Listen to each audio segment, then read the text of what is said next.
পাণ্ডবেশ্বরের সোনপুর গ্রামের জমিদাতাদের জমি অধিগ্রহণ করার পরও আজও মেলেনি চাকরি। সেই চাকরির দাবিতে শুক্রবার পাণ্ডবেশ্বর সোনপুর বাজারি কয়লা খনি সহ জেনারেল ম্যানেজারের অফিসের সামনে গেট বন্ধ করে বিক্ষোভ দেখায় জমিদাতারা। বিক্ষোভকারীদের দাবি, বিক্ষোভকারীদের জমি নাও চাকরি দাও এই স্লোগানে সোনপুর বাজার এরিয়া অফিসের সামনে তারা বিক্ষোভ দেখায়। জমিদাতাদের সমর্থনে এগিয়ে আসেন স্থানীয় তৃণমূল কংগ্রেস নেতৃত্ব।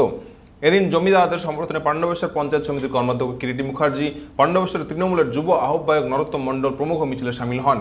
বিক্ষোভে স্তব্ধ হয়ে যায় এসিএলের সকল কয়লা খনন। পাণ্ডবেশ্বরের বিধায়ক বিধানসভা অধিবেশন চলায় উপস্থিত থাকতে পারেননি। পরে জেলা শাসকের মধ্যস্থতা এবং এসিএল কর্তৃপক্ষ সকল সমাধানের আশ্বাস দিলে বিক্ষোভ ওঠে। এ বিষয়ে আগামী 24শে জুন আসানসোল সার্কিট হাউসে বৈঠক করবেন তারা। পাণ্ডবেশ্বরের বিধায়ক নরেন্দ্র চক্রবর্তী জানান, ইসিএলের নিয়ম অনুযায়ী 2 একর জমির বিনিময়ে একটা চাকরি, কিন্তু এলাকার বহু মানুষ যারা ইসিএলকে জমি দিয়েছেন বর্তমানে সেই জমি অধিগ্রহণ করে তার থেকে কয়লাও বের করে নিয়েছে, কিন্তু সেই সকল জমিদাতারা আজও চাকরি পায়নি। বিক্ষোভকারীদের দাবি, কর্তৃপক্ষ কোনো না কোনোভাবে তাদের হয়রানি করে চলেছে।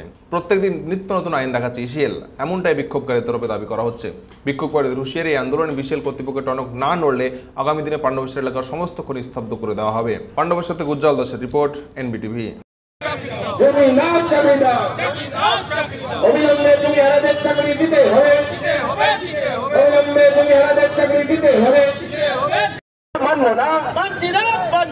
চাকরির নামে মুসলমানদের পয়সা দেওয়া রুখছি রুখবো, রুখছি রুখবো। চাকরির নামে মুসলমানদের পয়সা দেওয়া রুখছি রুখবো।